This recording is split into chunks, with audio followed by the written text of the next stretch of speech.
હું કહેતો હતો સરપંચ સાહેબ, આપણે પેલી ગ્રાન્ડ પાસ થઈ છે, તો લાઇબ્રેરીનું સેટિંગ કરી દઉં ગામમાં. અરે હું મસ્ત વાત કરી. હું રાતે રાતે વાંચે ને પોલીસ તો બની જ જઈએ. કોઈ લાઇબ્રેરી નહીં બનાવવાની. અને ભાઈ તારે સાહેબ મને ભેગું થતું સાહેબ તમારા મમ્મી ભણવા પડતી દોનત જ નહીં પહેલે. એટલે આ તારો સરપંચ એમને એમ સાહેબ નહીં કહેવાતો.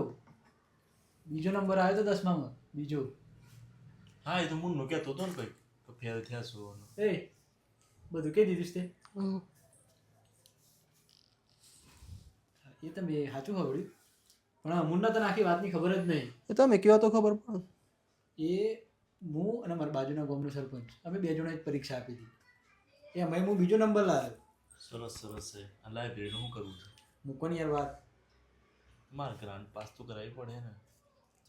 પેલું ગૌશાળા બનાવી દે. હવે મારે હાળો હમણાં બીએડ કર્યું છે એ રહ્યા હે ભણાવવા ગૌશાળામાં. હું ના બોલાવતું લાગે બાજુ. આપણે બીએડનું તો નહીં કરવું પણ પીટીસી વાળાને બોલાવી લઈએ. મારા સાહેબ કોન્ટેક્ટમાં મારું પંચાયતે બધું એમને એમ પડ્યું છે. હું આવું ચાલ. એટલે તું ગયો નહીં હજુ?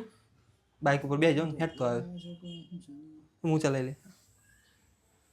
હા ત્રાસ થઈ ગયો તમારો.